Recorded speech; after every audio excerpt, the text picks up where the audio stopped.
What's up, world? This is Summit Fitness coming at you with another calisthenics science of bodyweight training. We're going to talk about essentially manipulating the variables within your training sessions and the importance of it all.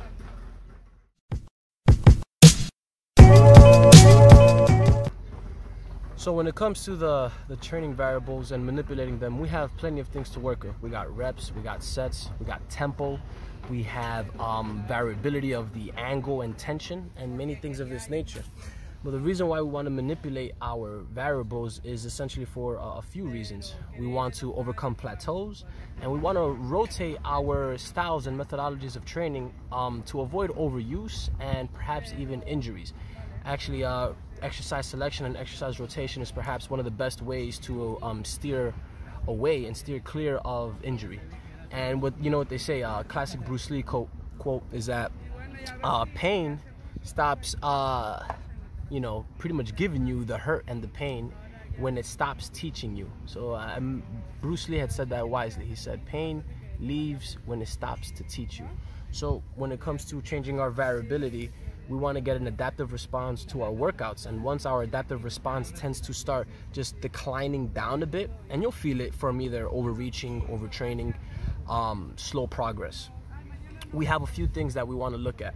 We want to change our technique, and in bodyweight training we have many things that we can work with. We have range of tension, we have angle of gravity, we have leverage, we have essentially skill work, we have a whole bunch of plethora of maneuvers that we can actually work with our technique, making an exercise slower, making an exercise harder. So a couple of things to look for there. A couple other things we want to look for when it comes to the manipulating variables within our training. We have a couple of pillars we can look at to assist us from our variation of exercise selection. We can look at hypertrophy.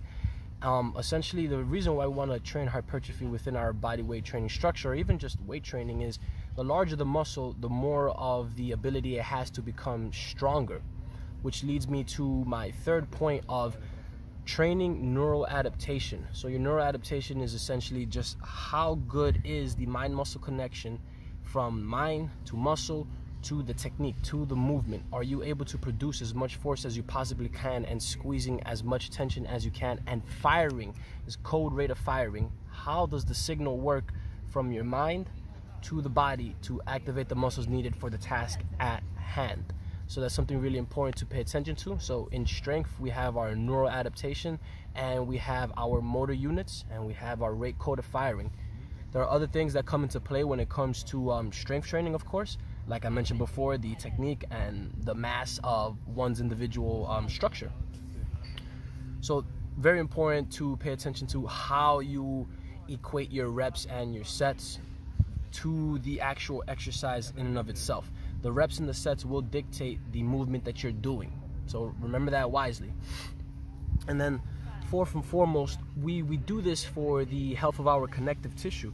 So we want to essentially avoid what's going to damage the tissue. If we continue to not change the variables within our workout, or if we change them quite often too much, we don't get an adaptive response, and connective tissue health tends to sometimes stray away, and we skip out on those gains. So not every day has to be a super strength session.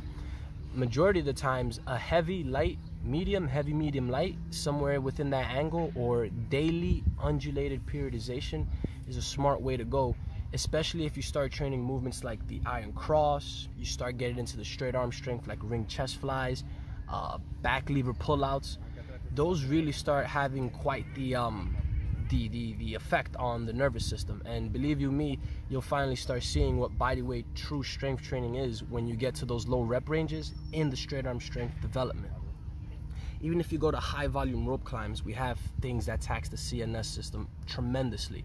So imagine doing rope climbs, doing a triple, up, down, up, down, up, down, take a breather, and then you do a double in under 5 minutes. That's actually something that elite gymnasts are known for. So lastly with that, I want to talk about the exercise selection, the order, and essentially our loading strategy. So when we do these movements, when we do our training, the selection is key. And the order is key. If I want to improve my one arm pull-up and I want to get reps on that, let's say I can do 2 reps, 3 reps maximum, which is actually true. I want to have that first on the list. So that's the order, and that's my high, big strength move. And then after that, my order of selection can be assistance exercises or training auxiliary muscles like the forearms, the neck, the fingers, to assist me within that movement even further. So it's wise to select your exercises properly to induce the correct response and in the order so that you don't gas out too soon or too often. And lastly is, what is the specificity of your training variables? You want to manipulate the variables so that they help your specificity towards your goals even further. So I hope that helped you out. Summit Fitness, peace, blessings.